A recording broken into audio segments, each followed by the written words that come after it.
Bon les gars, je suis obligé de revenir sur ma vidéo du top 5 Superman, enfin des comics Superman, parce que, certains qui font des vidéos à la con, je suis désolé, mais comment tu peux dire une chose, être certain d'une chose, et être exténué d'une chose où il n'y a pas toutes les preuves, et le jour d'après, quelques jours après, faire une vidéo où en fait tu fais carrément tout l'inverse de ce que tu as dit avant, tu dis tout et son contraire, et t'es plutôt positif au final, alors que t'as des preuves où tu sens que c'est chaud quand même.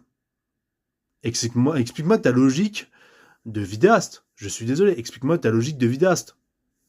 Donc honnêtement, comment tu peux être sûr par rapport aux projections de test, comment c'était machin, les gens qui se sont cassés, les gens qui sont restés parce que fans de Gun, comment tu peux être sûr de ça par rapport au Superman de Gun et le jour d'après lire un scénario, un prétendu scénario à prendre avec des pincettes, comme tu le dis si bien, où en fait, il y a des blagues genre le Supergirl qui est alcoolique, Lex Luthor qui a tombé de ses dames, Jimmy Olsen qui a tombé de ses dames aussi, le fait que il y ait de la blague potage et tous ces trucs-là, par rapport à ce que je vous ai cité là, à un moment donné, comment tu peux être très content d'une chose, même s'il y a certains bons éléments par rapport au scénario qui ont été prétendument annoncés, comme le fait que Clark Kent, Superman, se fait soigner par des robots lors de la scène où il est à la forteresse de solitude. Enfin, c'est ce qui est dit dans le scénario prétendu en question. Mais voilà, je suis désolé, mais comment tu peux dire dans une vidéo avant c'est négatif, j'ai peur pour le film, ça va être à chier potentiellement, à prendre avec des pincettes.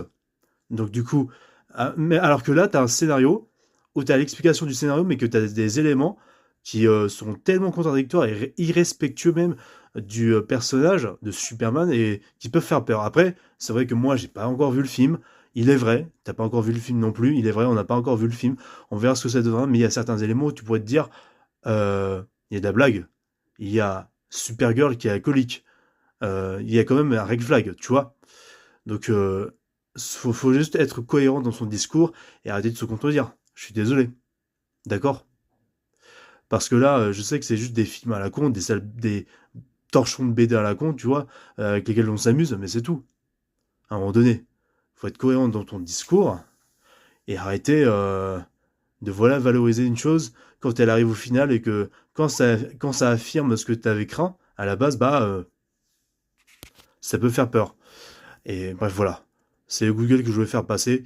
Je suis pas pour clasher quoi que ce soit, mais à un moment donné, faut dire les termes. Très sérieusement.